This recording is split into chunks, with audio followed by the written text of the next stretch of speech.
Agriculture was extremely important to the Shang Dynasty. The Shang Dynasty was one of the earliest dynasties in China. The Shang Dynasty came after the Xia Dynasty. This was the first Chinese dynasty supported by archaeological evidence. Even though the society ended 3,000 years ago, we still learned a lot about the society through oracle bones.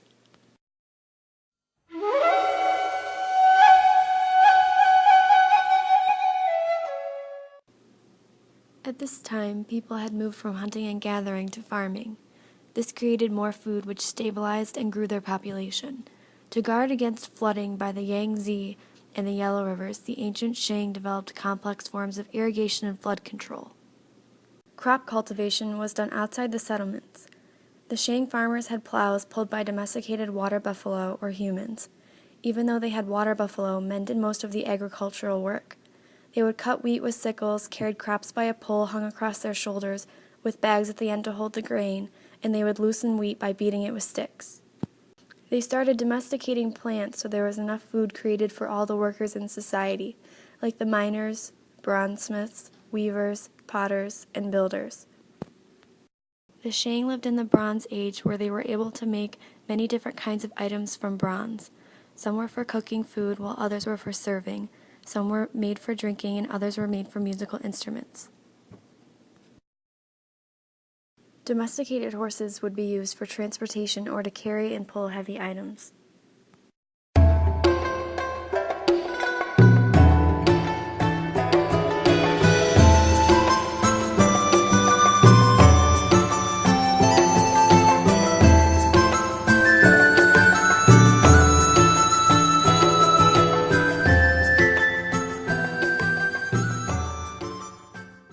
Millets were the most important crops of the Shang and were often written about on oracle bones. Millet was the prevalent grain of China before rice. You can cook millet by boiling it into a kind of porridge or steaming it.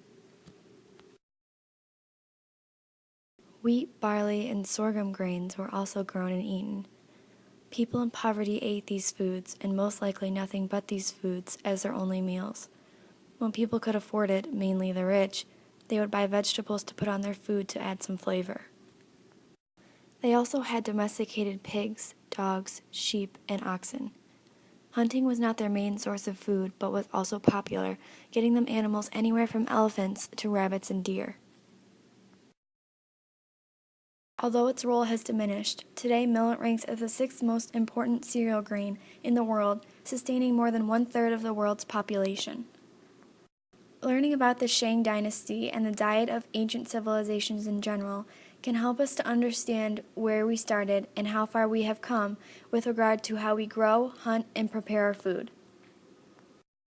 Today, in the 21st century, just as during the Shang Dynasty, there are still great differences in the diets of those who belong to the highest and lowest socioeconomic classes.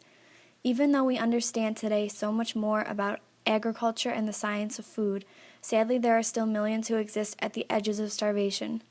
Food is something that was, and always will be, precious, and sometimes we take for granted the amount of effort and work it takes to bring it from the field to our table.